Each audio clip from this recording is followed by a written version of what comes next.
Hey, it's going with the news. Act Friday, 18th March 2022. Look front papers as always. First up, New York Times pictures of destruction from the Ukraine. Wall Street Journal, more scenes of destruction. Down here, story about people in the oil market getting rich now because oil's gone above $100 a barrel. They're not important so much. Russian cheap gas, etc. Good to see someone making money out of a crisis. USA Today, millions of refugees from the Ukraine. They're giving it 3.1 million refugees already. Catastrophic number.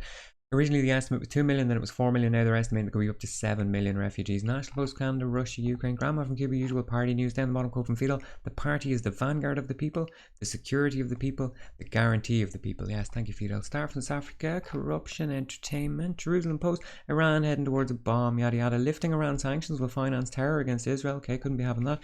Tehran Times, man of the year, that's Syed Hassan Nasrallah, Secretary General of the Lebanese Hezbollah. You might have two questions here. One is, why is it Man of the Year when the year was already finished? We're in the middle of March. Well, it's Persian New Year. Up top right, you can see it. Happy Nowruz coming into the year 1401. So happy Nowruz if you're celebrating. Second question could be, why did they give it to this guy? Well, their reason is that he helped out with the political situation in Lebanon, made peace with the other parties, etc., formed a government. I haven't looked up how true that is, didn't have time. Down here, Yemen on the brink of seismic hunger crisis. Wow. Estimated that 19 million Yemenis will go hungry in the second half of this year. Catastrophic. The Hindu COVID going bananas in many Asian nations. Russia. Down here, TN's paddy coverage hits a 15-year high. That's not Paddy's Day coverage as I first thought it was. It's paddy fields which produce rice. The Australian, up here, Claire Linman. There's nothing like a real war to make culture wars look trivial. Yeah, nothing like a real war, is there? Global Times, Japan may accelerate the dumping of Fukushima nuke water. Okay, someone told me the other day that the Fukushima nuclear plant disaster, in quotes, there's only been one attributable death to that so-called disaster. One person died of cancer, which may have been linked to radiation. All the deaths at that time were from the tsunami.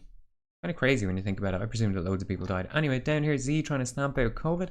Irish examiners from Ukraine celebrating Paddy's Day yesterday. That looks nice. Russia threatens to put the US in its place. No source for that, although down the article they say a Western official has said there is a very big gap between both sides in the peace negotiations, so you know what that means. Press release from the CIA. Down here, Martin isolating for 10 days after testing positive in the US. That's Micheál Martin, Taoiseach Prime Minister of Ireland, flew over to see Sleepy Joe, as is tradition on Paddy's Day, to give him a big bowl of shamrock, and he got COVID and had to do it over Zoom from his hotel room, so enjoy your 10 days there, mate.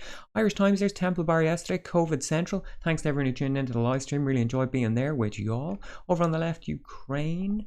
Irish Daily Mail, horse racing, Micheál Martin. Down here, a kind of thinly disguised ad to go over and fight in the front lines. Irish Ukrainian St. Patrick's Day greetings from the front line. Happy St. Paddy's Day, lads.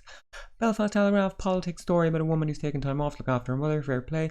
Herald from Scotland, Ukraine. Down here, Ian McWhirter. Seems toxic masculinity is okay for war.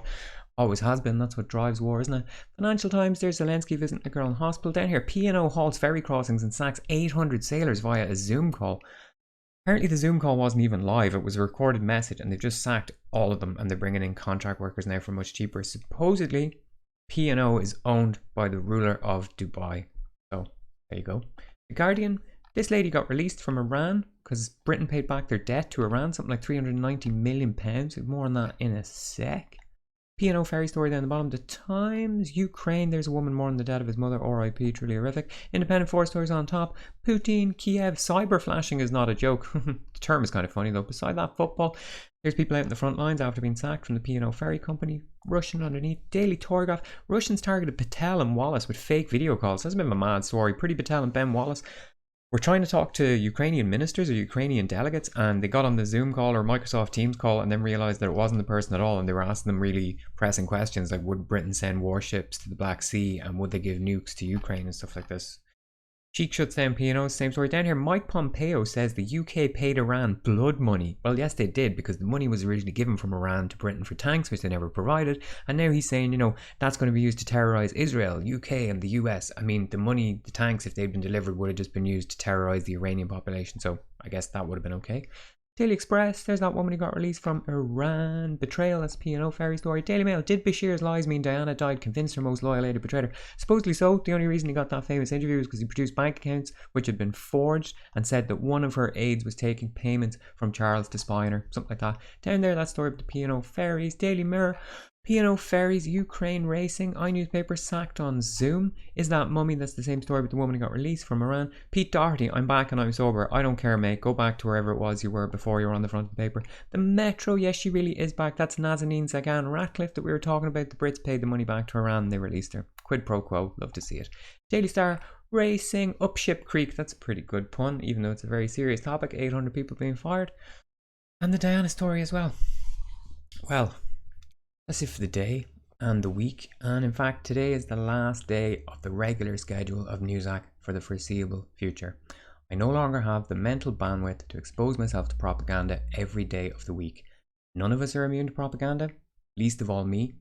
There are no doubt things I've said in previous episodes that have been unintentionally false or misleading, given that the raw material is already contaminated. Having done this now for 187 episodes, including today, I can honestly say, hand on heart, that the mass media is a corrosive force in society. Every day they publish material to prop up global hegemony in the service of financial capital and state actors who are often funded by the same financial capital. Every day they try to tell us things that are heavily redacted, distorted, or sometimes just fabricated. Every day they also emit information which would provide much needed balance and context. The constant white noise of misinformation, disinformation, malinformation is drowning out our ability to see reality for what it is and puts forward a massively distorted view of the world, one that is only beneficial to the interests of a select few. Media ownership is concentrated in the hands of a small few companies and individuals, which is allowing them to accrue vast political and economic power, and they can distort the media landscape to further their interests. The inability to hold power to account shouldn't be seen as an unprecedented failure of the media to perform its democratic role, when, in fact, this has long been the media's normal role under capitalism, to naturalize and legitimize existing and unequal social relations. It's not about failing to hold banks to account about the complicity of financial journalists and commentators in celebrating neoliberal economics ahead of the 2008 financial crash. It's not about failing to be tough on racism, but about the media's historic perpetuation of racist stereotypes and promotion of anti-immigrant frames. It's not about failing to recognise the challenges of apocalyptic climate change, but about repeating tropes about natural disasters such as hurricanes, heat waves, and forest fires, together with routine, balanced debates between climate change scientists and deniers. These are not examples of the media's malfunctioning, but of its default behaviour. The news cycle is not your friend. The news cycle is not helping matters. The news cycle is a never-ending treadmill towards a non-existent destination that will never be reached. But no, that's a lie. There is a destination. The extinction of the human race, which lies on the horizon, caused by man-made climate change. Billionaire-owned media, controlled by corporate boards and dependent on corporate ad revenue and forever hobbled by bowing to corporate beholden governments, can never provide the answers to climate breakdown. Modern capitalism resides in the complex relationship between the neoliberal market and the neoliberal state. To address meaningfully the consequences of climate change, massively reduce inequality and eradicate poverty would destabilize power relations that underpin finance-led growth.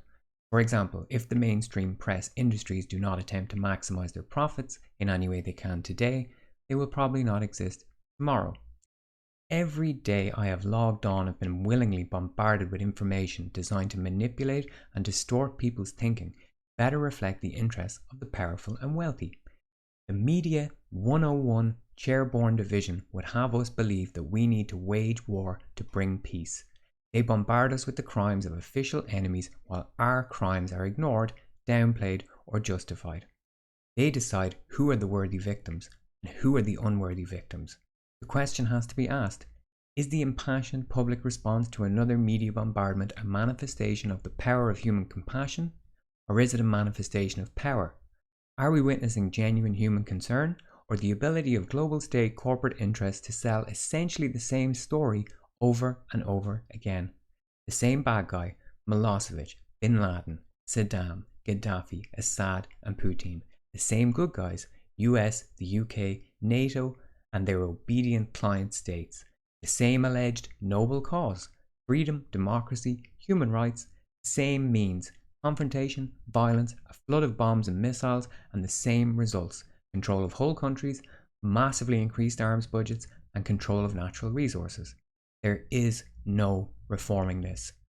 What is required is a mass movement of people willing to reclaim their power from the governments and the media outlets who prop them up. Having shackled myself to this cycle for the best part of a year and doing my best to provide some type of counter messaging, it's time for me to step off the treadmill and take a long break from the information onslaught. In saying that, if the Queen dies or Julian Assange gets out of jail, I probably will come back and do an episode. But anyway, whether you were here from day 1 or day 101, or you just tuned in today, massive thanks for being here with me. Take it easy. Good luck.